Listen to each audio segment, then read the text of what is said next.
Untuk materi tambahan, Ibu akan menjelaskan subjek, objek, predikat, dan keterangan itu seperti apa. Yang pertama adalah subjek.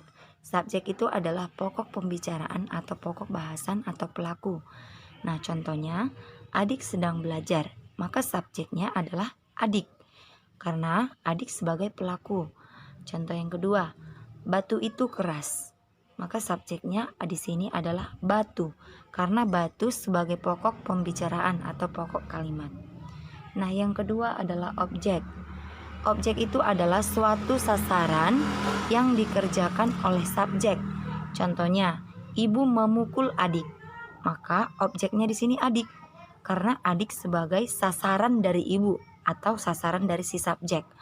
Nah, contoh yang kedua, kakak belajar bahasa Korea, maka objeknya adalah bahasa Korea, karena bahasa Korea itu sebagai sasaran dari kakak atau dari si subjek. Yang ketiga adalah predikat. Predikat itu adalah bagian kalimat yang menandai apa yang dikatakan oleh pembicara tentang subjek.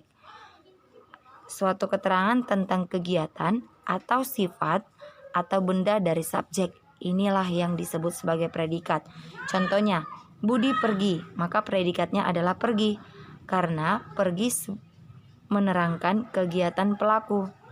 Nah, contoh yang kedua, murid itu pintar, maka predikatnya di sini adalah pintar, yang menerangkan sebagai sifat dari si subjek.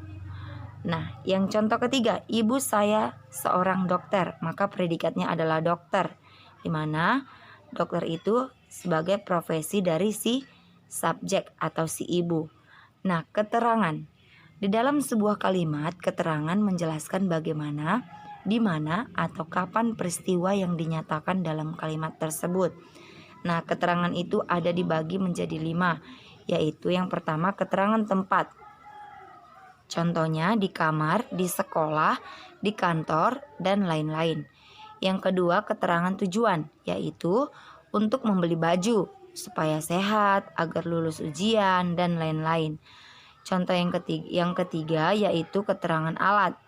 Contohnya mengendarai mobil, menggunakan pisau, dan banyak lagi yang lainnya.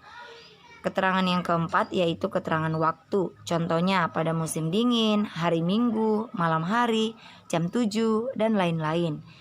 Yang kelima adalah keterangan penyerta. Contohnya ditemani kakak, dengan ayah, bersama teman-teman, dan lain-lain.